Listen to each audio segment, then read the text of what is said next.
Apa jadinya jika seorang petani desa yang dianggap bodoh dan dihina, justru membuat gemetar seluruh ulama besar di jantung kota Mekah, tanpa kapal, tanpa bekal mewah, namun hukum alam seolah tunduk di bawah telapak kakinya. Inilah kisah nyata kesaktian Saridin, sang wali mastur dari tanah Jawa yang karomahnya mengguncang tanah suci dan meruntuhkan kesombongan para ahli kitab. Sebuah perjalanan yang tidak masuk akal, namun nyata adanya. Namun, sebelum kita masuk ke inti ceritanya, izinkan saya berdoa dengan tulus untuk Anda semua. Bagi siapapun yang sudah mengklik video ini, saya doakan semoga Allah melimpahkan rahmat-Nya kepada Anda, dimurahkan rezekinya dari arah yang tidak disangka-sangka, dan diangkat segala kesulitan hidupnya. Jika Anda mengaminkan doa ini, silakan tulis amin di kolom komentar, sebagai bentuk persetujuan kita dalam kebaikan, dan sebagai bentuk dukungan Anda, agar channel ini terus menyebarkan kisah-kisah inspiratif para kekasih Allah. Silakan klik tombol subscribe sekarang juga. Subscribe itu gratis, namun dukungan Anda sangat berarti bagi kami untuk terus berkarya. Mari kita saksikan rahasia besar di balik tunduknya ulama Mekah kepada sang petani dari Landoh. Matahari baru saja merekah di ufuk timur desa Landoh, saat seorang lelaki dengan pakaian kumal dan caping bambu yang sudah koyak berdiri di depan pintu rumahnya.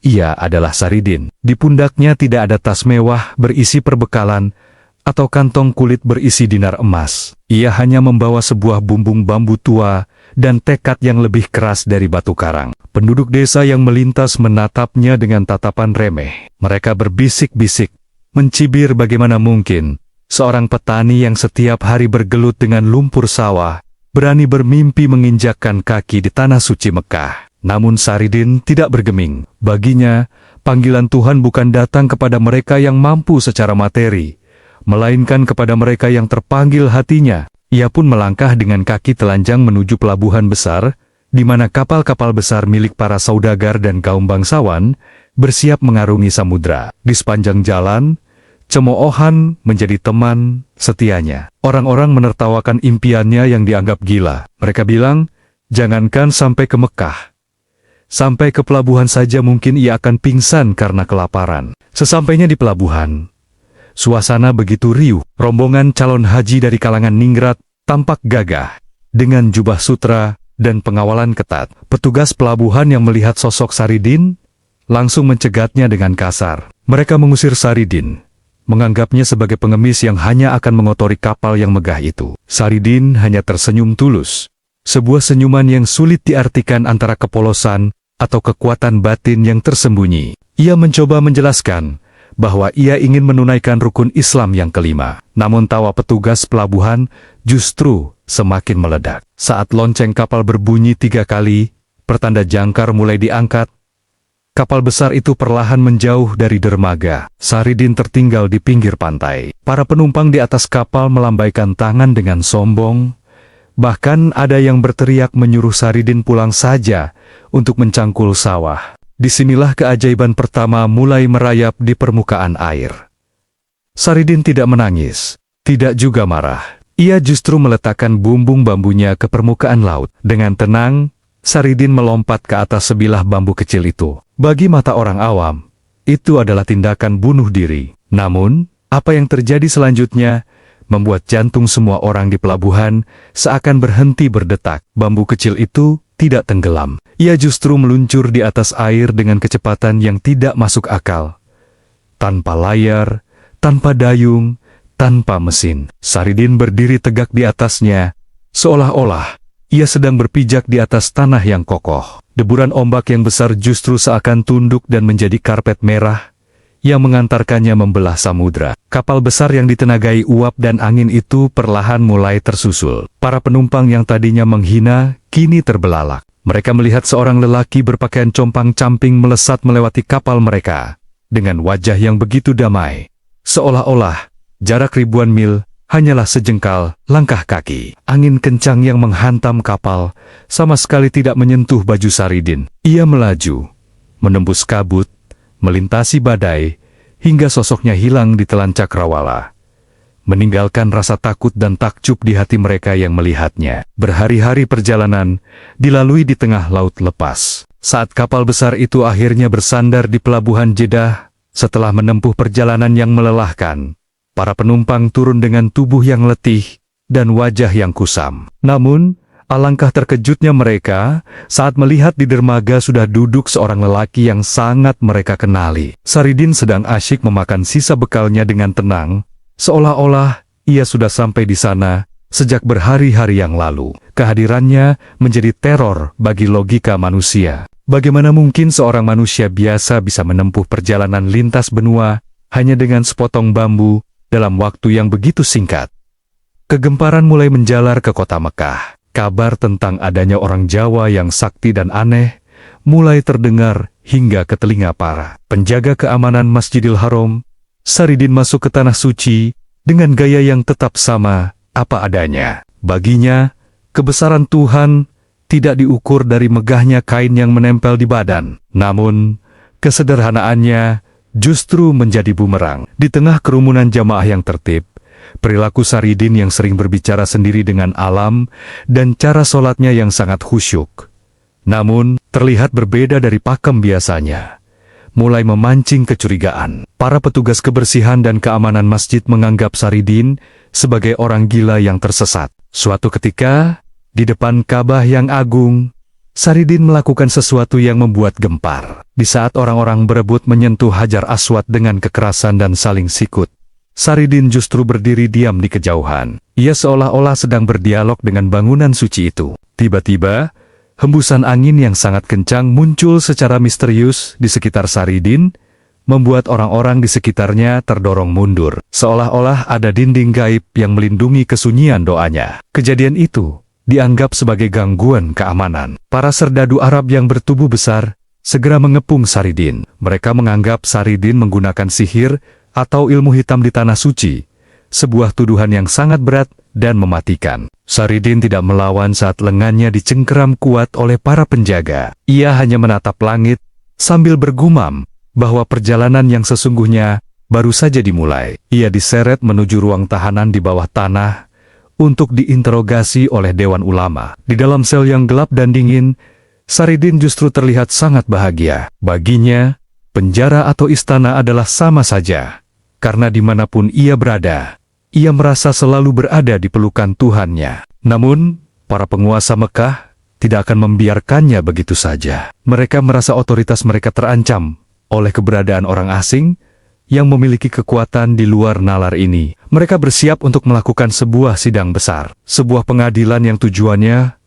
bukan hanya mencari kebenaran, melainkan untuk menjatuhkan mental sang petani dari Jawa itu. Episode pertama ini ditutup dengan bayang-bayang Saridin yang duduk bersila di tengah kegelapan penjara. Matanya bersinar terang, memancarkan kedamaian yang tidak bisa dihancurkan oleh jeruji besi. Di luar sana, para ulama besar Mekah sedang berkumpul, menyiapkan pertanyaan-pertanyaan jebakan yang dianggap akan mampu mempermalukan Saridin di depan publik. Mereka tidak menyadari bahwa yang akan mereka hadapi bukanlah sekadar petani biasa, melainkan samudera ilmu yang tidak bertepi. Suasana Mekah malam itu terasa sangat mencekam. Angin padang pasir bertiup lebih kencang dari biasanya, seolah-olah alam sedang memberikan pertanda bahwa sesuatu yang besar akan terjadi, sesuatu yang akan mengubah cara pandang para ulama terhadap hakikat kesaktian dan iman. Saridin tetap tenang, menanti fajar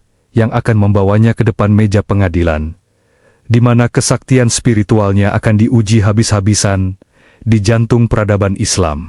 Fajar menyingsing di ufuk padang pasir, membawa rona merah yang membakar langit Mekah. Di sebuah aula besar yang dikelilingi pilar-pilar marmer tinggi, suasana terasa sangat berat oleh ketegangan. Para ulama besar, mufti, dan ahli hukum Islam dari berbagai penjuru dunia berkumpul. Mereka duduk melingkar dengan jubah kebesaran dan sorban putih yang berlapis-lapis. Di tengah-tengah mereka, sebuah kursi kayu tua disediakan untuk seorang pesakitan yang dianggap telah mengacaukan ketenangan kota suci. Pintu besar aula berderit terbuka. Dua penjaga bertubuh kekar menyeret seorang lelaki yang kakinya masih berlumuran debu, namun wajahnya bersinar seperti rembulan. Itu adalah Saridin. Meskipun ia baru saja menghabiskan malam di sel yang lembab dan gelap, tidak ada guratan kelelahan di wajahnya. Ia melangkah dengan tenang, bahkan sempat tersenyum ramah kepada beberapa ulama yang menatapnya dengan pandangan penuh selidik dan kemarahan. Saridin duduk di tengah lingkaran itu, merasa seperti seorang anak kecil yang sedang bermain di taman. Bukan seperti seorang tertuduh di depan pengadilan tinggi, seorang syekh senior, dengan jenggot putih panjang, yang menjuntai, hingga ke dada berdiri, suaranya menggelegar, menggema di setiap sudut ruangan. Ia menuduh Saridin telah melakukan penghinaan terhadap kesucian ibadah. Syekh itu bertanya dengan nada meremehkan. Bagaimana mungkin seorang yang mengaku muslim berani bertingkah aneh di depan Ka'bah dan mengaku memiliki kekuatan yang melampaui hukum alam? Ia menuntut penjelasan tentang dari mana ilmu hitam yang dibawa Saridin berasal. Karena bagi mereka, apa yang dilakukan Saridin di atas air laut hanyalah sihir belaka. Saridin menarik napas dalam-dalam, lalu menjawab dengan suara yang sangat lembut, namun mampu menembus relung hati setiap orang yang mendengar. Ia mengatakan bahwa ia tidak membawa sihir, tidak juga membawa kitab yang tebal. Ia hanya membawa rasa lapar akan cinta kepada Tuhannya. Saridin menjelaskan bahwa jika air bisa menopang kapal yang beratnya bertenton, maka air juga pasti diizinkan oleh Allah untuk menopang sebilah bambu yang ringan milik seorang petani miskin. Jawaban itu membuat ruangan mendadak hening. Sebuah logika sederhana yang justru memukul balik kecerdasan para ahli kitab. Namun, para ulama tidak puas. Mereka mulai melontarkan pertanyaan-pertanyaan teologisis yang sangat rumit untuk menjebak Saridin. Mereka bertanya tentang hakikat zat Tuhan, tentang di mana posisi Allah saat ini, dan bagaimana cara manusia yang kotor bisa sampai kepadanya. Saridin hanya tertawa kecil, sebuah tawa yang tidak bermaksud mengejek, melainkan tawa kegembiraan. Ia lalu mengambil sebuah cermin kecil yang retak dari balik bajunya. Ia mengarahkan cermin itu ke arah cahaya matahari yang masuk dari celah jendela, lalu memantulkannya ke wajah para ulama. Ia berkata bahwa Tuhan itu seperti cahaya matahari. Cahayanya ada di mana-mana, menyinari setiap sudut bumi. Namun manusia seringkali hanya melihat pantulannya saja dan lupa pada sumbernya. Ia menegaskan bahwa Allah tidak butuh tempat, karena tempatlah yang butuh Allah untuk ada. Jawaban makrifat ini mulai membuat beberapa ulama muda saling berbisik takjub. Mereka menyadari bahwa lelaki di depan mereka ini bukan sekadar petani bodoh dari tanah Jawa, melainkan seorang yang telah menyelami samudera hakikat yang sangat dalam. Ketegangan memuncak ketika seorang ulama yang terkenal paling keras kepala berdiri. Ia merasa otoritas ilmunya tertantang oleh penjelasan Saridin yang dianggap terlalu filosofis. Ulama itu membawa sebuah kitab tua yang sangat tebal dan meletakkannya dengan keras di depan Saridin. Ia menantang Saridin untuk membacakan isi halaman tertentu tanpa membuka kitab tersebut jika benar ia adalah kekasih Allah yang diberi ilmu laduni. Suasana menjadi sangat mencekam. Semua mata tertuju pada kitab yang masih tertutup rapat itu. Saridin hanya menatap kitab itu sekilas. Lalu ia memejamkan mata. Mulutnya komat kamit seolah-olah sedang bercakap-cakap dengan makhluk halus. Tiba-tiba, ia mulai melantunkan ayat demi ayat, kalimat demi kalimat, dengan bahasa Arab yang begitu fasih dan tajam. Persis seperti apa yang tertulis di dalam kitab tersebut. Bahkan, Saridin menjelaskan tafsir dari kalimat itu dengan penjelasan yang belum pernah terpikirkan oleh para ulama di sana. Ruangan itu seakan bergetar oleh energi spiritual yang luar biasa. Para ulama terperangah. Beberapa di antara mereka mulai menjatuhkan tasbih karena gemetar, merasa terpojok dan malu. Ulama yang sombong itu memberikan tantangan terakhir yang dianggapnya sebagai cara paling ampuh untuk mempermalukan Saridin. Ia memerintahkan pelayan untuk membawa sebuah keranjang anyaman bambu yang penuh dengan lubang besar. Ia menyuruh Saridin pergi ke sumur Zam-Zam dan mengisi keranjang itu dengan air sampai penuh, lalu membawanya kembali ke hadapan Dewan Ulama tanpa ada satu tetes pun air yang jatuh ke lantai. Secara logika, ini adalah hal yang mustahil. Keranjang itu tidak mungkin bisa menampung air, meskipun hanya sedetik. Saridin menerima keranjang itu dengan riang hati. Ia bangkit dari kursinya dan berjalan menuju sumur suci Zam-Zam, diikuti oleh ratusan orang yang penasaran. Di pinggir sumur, Saridin berdoa sejenak. Ia berbicara kepada air Zam-Zam, seolah-olah air itu adalah sahabat lamanya. Ia mencelupkan keranjang berlubang itu ke dalam sumur. Saat ia mengangkatnya kembali, seluruh orang yang hadir berteriak histeris. Air Zam-Zam di dalam keranjang itu membeku. Bukan menjadi es, melainkan tetap cair namun tidak mau keluar melewati lubang-lubang anyaman. Air itu seolah-olah memiliki kesadaran untuk tetap tinggal di dalam keranjang demi menjaga kehormatan sang wali. Saridin berjalan kembali ke aula dengan langkah yang ringan. Di tangannya, keranjang berlubang itu penuh dengan air yang tenang.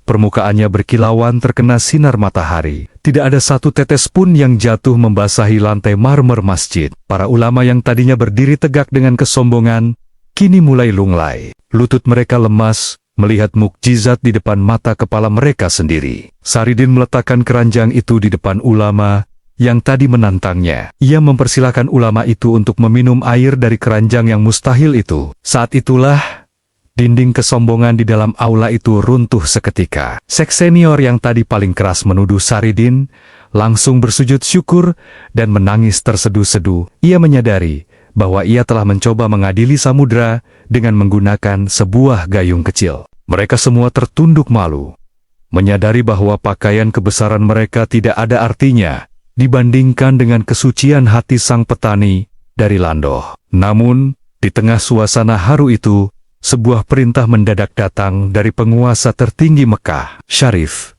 Mekah, yang menginginkan Saridin dibawa ke istananya secara pribadi untuk sebuah urusan yang jauh lebih besar dan berbahaya. Episode kedua ini berakhir dengan sosok Saridin yang berjalan tenang di antara barisan ulama yang kini menunduk hormat padanya. Namun, di kejauhan, para intelijen istana menatapnya dengan pandangan dingin. Mereka melihat Saridin bukan sebagai wali, melainkan sebagai ancaman politik yang bisa menggerakkan massa. Tantangan di istana akan jauh lebih berat daripada sekadar perdebatan kitab, karena di sana nyawa Saridin akan menjadi taruhannya dalam sebuah konspirasi yang melibatkan kekuasaan dan fitnah duniawi. Langkah kaki Saridin menggema di atas lantai pualam istana Syarif Mekah yang berkilauan. Di belakangnya, para pengawal kerajaan dengan pedang melengkung yang tajam berjaga ketat, seolah-olah mereka sedang menggiring seekor singa yang tenang ke dalam kandang emas. Berita tentang keranjang bambu yang mampu menahan air Zam-Zam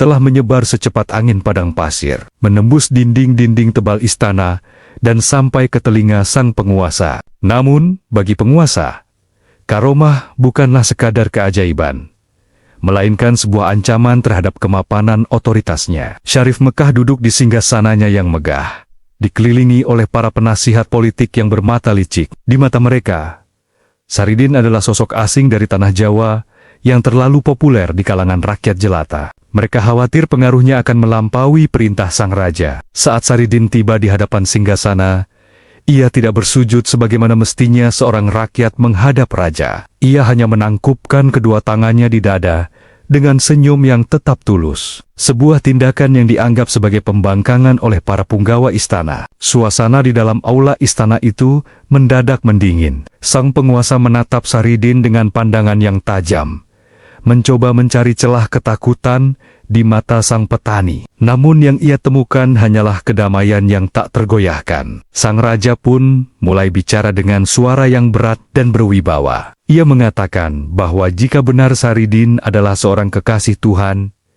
maka ia harus mampu menjawab sebuah teka-teki yang telah lama menyiksa pikiran sang raja. Ia meminta Saridin menunjukkan di mana letak titik pusat dunia yang sebenarnya dalam waktu satu tarikan napas. Saridin terdiam sejenak. Ia melihat ke sekeliling aula yang tertutup rapat, tanpa ada jendela yang memperlihatkan langit atau bangunan di luar. Para penasihat raja tertawa kecil, mengira Saridin akhirnya menemui jalan buntu. Namun, dengan gerakan yang sangat perlahan, Saridin menghentakkan kaki kanannya ke lantai marmer yang keras itu. Seketika, getaran hebat mengguncang seluruh istana. Lampu-lampu gantung yang terbuat dari kristal berdenting keras, seolah-olah akan jatuh. Saridin menunjuk tepat ke arah sebuah tembok besar yang dilapisi permadani sutra. Tiba-tiba, sebuah fenomena yang mengerikan sekaligus menakjubkan terjadi. Tembok padat itu perlahan-lahan menjadi transparan seperti air jernih. Di balik tembok itu,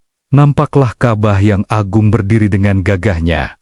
Meskipun secara jarak dan posisi, tembok itu seharusnya menghadap ke arah yang berbeda. Orang-orang di dalam istana terperanjat. Beberapa di antara mereka jatuh tersungkur karena tidak kuat menahan energi spiritual yang terpancar. Saridin berkata dengan tenang bahwa pusat dunia bukan ada pada peta, melainkan ada pada setiap hati yang rupa-rupa merindukannya. Sang raja terpana, namun egonya masih terlalu tinggi untuk menyerah. Ia ingin menguji apakah Saridin bisa dijatuhkan dengan fitnah duniawi. Ia memerintahkan para pelayan untuk membawa nampan-nampan besar berisi tumpukan emas, permata, dan kain-kain terindah dari negeri Syam. Ia menawarkan semua kekayaan itu kepada Saridin dengan syarat Saridin harus mengakui bahwa semua karomahnya adalah hasil dari mempelajari kitab sihir kuno, bukan karena kedekatannya dengan Tuhan. Ini adalah jebakan maut. Jika Saridin menerima, ia kehilangan kehormatannya sebagai wali.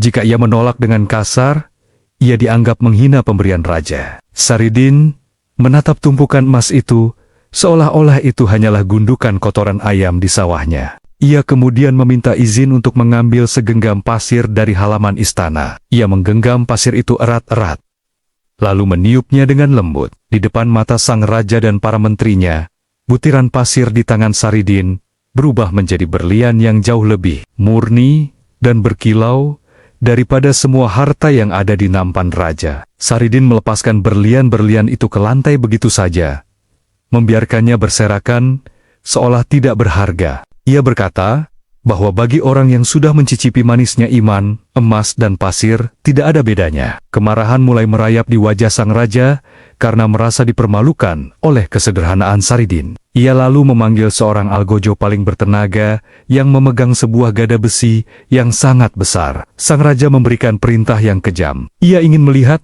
apakah tubuh Saridin sekuat kata-katanya. Ia memerintahkan algojo itu untuk menghantamkan gada tersebut ke pundak Saridin. Sekuat tenaga, para penasihat raja tersenyum puas, yakin bahwa kali ini sang petani bodoh itu akan hancur berantakan.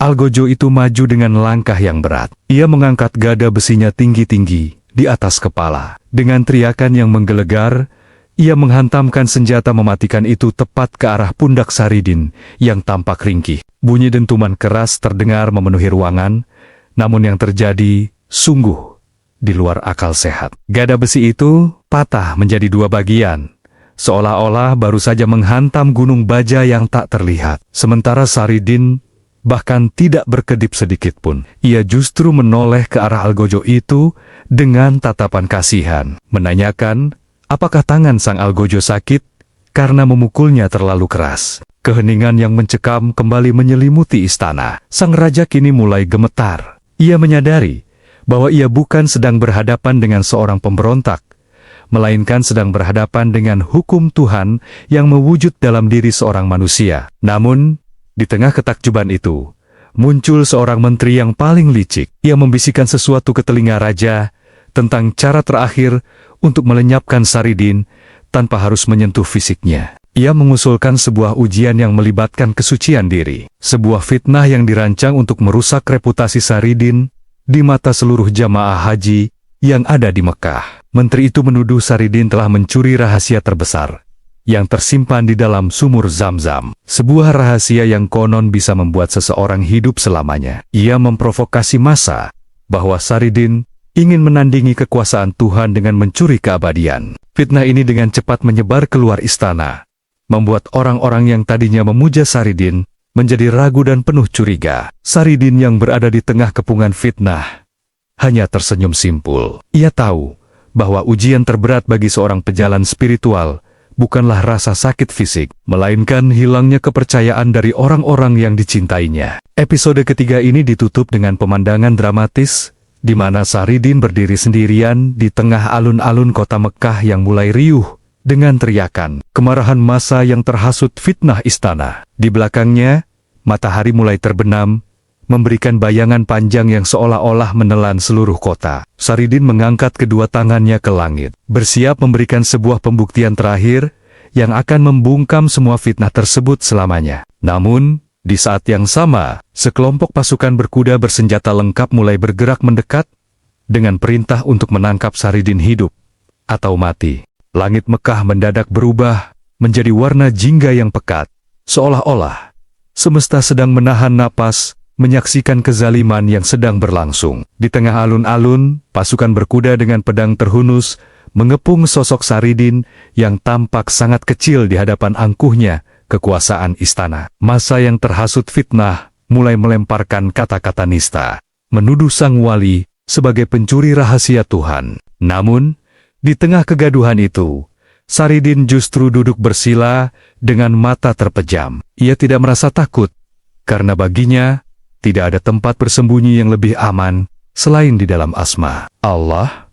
Menteri licik yang merancang fitnah itu berteriak dari atas kuda tingginya, menuntut Saridin untuk menyerahkan rahasia keabadian yang dituduhkan padanya. Jika tidak, ia memerintahkan pasukan untuk memenggal kepala sang petani di depan umum, agar menjadi pelajaran bagi siapapun yang berani mengganggu ketenangan tanah suci. Sang algojo yang tadinya patah, gadanya kini memegang pedang baja Damaskus, yang terkenal bisa membelah sehelai rambut yang jatuh. Ia melangkah maju, bayangannya menutupi tubuh Saridin yang ringkih. Tiba-tiba, saat pedang itu diangkat tinggi-tinggi untuk menebas leher Saridin, sebuah suara gemuruh terdengar dari perut bumi. Bukan gempa, melainkan suara seperti jutaan lebah yang berdengung. Saridin membuka matanya, dan seketika itu juga, udara di sekitar alun-alun menjadi sangat dingin, hingga napas orang-orang mengeluarkan uap putih di tengah padang pasir yang panas. Saridin berdiri dengan tenang, lalu ia menghentakkan bumbung bambu tuanya ke tanah. Dari bumbung bambu yang kosong itu,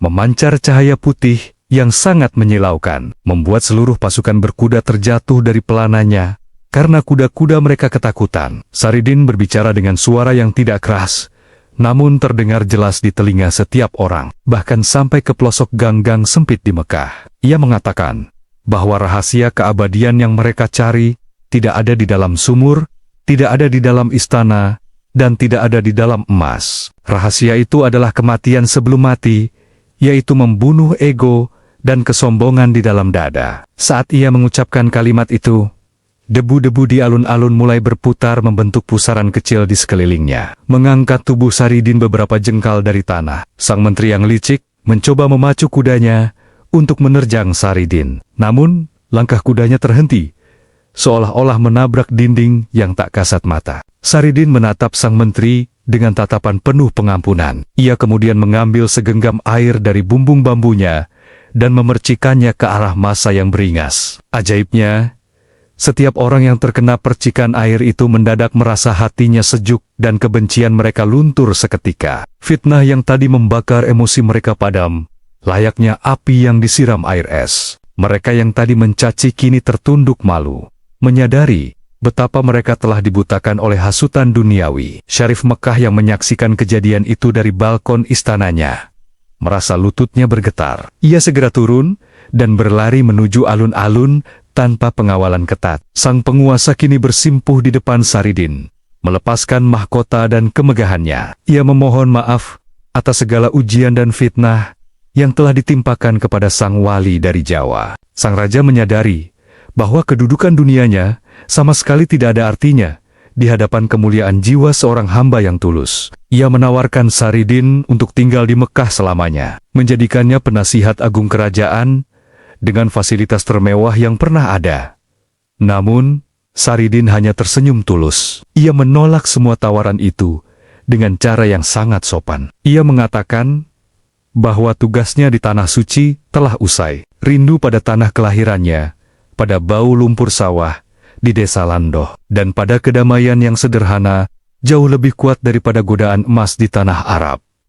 Saridin berpamitan kepada sang raja dan para ulama yang kini mengelilinginya dengan rasa hormat yang luar biasa. Mereka ingin mengantarkan Saridin ke pelabuhan dengan kapal terbaik yang mereka miliki. Namun Saridin hanya menggelengkan kepala. Ia berjalan menuju pinggiran kota Mekah, Diikuti oleh ribuan jamaah yang ingin melihat keberangkatan sang wali, di sebuah perbatasan padang pasir yang sunyi, Saridin berhenti. Ia berbalik badan, melambaikan tangan kepada semua orang, lalu ia melangkah masuk ke dalam fata morgana yang berkilauan karena panas matahari. Dalam sekejap mata, tubuhnya seolah-olah menyatu dengan cahaya dan hilang begitu saja dari pandangan. Orang-orang berlari mengejar, namun yang mereka temukan hanyalah hamparan pasir yang bersih, tanpa ada satupun jejak kaki yang tertinggal. Di saat yang bersamaan, ribuan mil jauhnya di desa Landoh, Jawa Tengah, matahari sedang terbenam. Seorang petani tetangga Saridin baru saja hendak pulang dari sawahnya. Alangkah terkejutnya petani itu ketika melihat di gubuk sederhana milik Saridin sudah mengepul asap dari dapur. Ia mendekat dan melihat Saridin sedang duduk santai di depan teras sambil menyeruput kopi hangat, mengenakan pakaian kumal yang sama seperti saat ia berangkat. Saridin tampak sedang membersihkan cangkulnya yang karatan, seolah-olah ia tidak pernah pergi kemana-mana. Kabar kepulangan Saridin yang misterius itu segera menyebar. Teman-temannya bertanya, bagaimana mungkin ia bisa pulang secepat itu?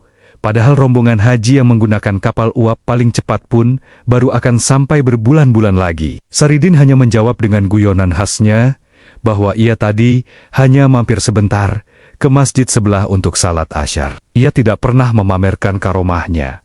Ia kembali menjadi Saridin yang rendah hati, yang tetap bekerja di sawah dan hidup di antara rakyat kecil. Berbulan-bulan kemudian, rombongan haji dari kalangan bangsawan dan ulama yang dulu menghina Saridin akhirnya sampai di Jawa. Mereka membawa cerita luar biasa tentang seorang wali sakti bernama Saridin yang membuat geger seluruh Mekah. Mereka mencari rumah Saridin untuk bersujud, memohon maaf. Namun, saat mereka menemukan Saridin, mereka mendapatinya sedang memikul sekeranjang rumput untuk ternaknya. Para bangsawan itu menangis tersedu-sedu, menyadari bahwa orang yang mereka agungkan sebagai raksasa spiritual di tanah suci adalah orang yang paling sederhana dan bersahaja di tanah kelahirannya. Kisah kesaktian Saridin di tanah suci pun berakhir dengan sebuah pesan yang abadi bagi seluruh penduduk desa dan para pencari ilmu, bahwa setinggi apapun makom atau derajat spiritual seseorang, puncaknya adalah tetap membumi dan tidak merasa lebih baik dari makhluk lain. Saridin tetaplah Saridin, sang petani dari Landoh yang membuktikan bahwa jarak antara Mekah dan Jawa hanyalah sekejap mata bagi mereka yang hatinya selalu terpaut pada Sang Pencipta. Namanya harum, bukan karena keajaiban yang ia tunjukkan, tapi karena ketulusan cinta yang ia tebarkan kepada sesama manusia tanpa memandang rupa dan harta.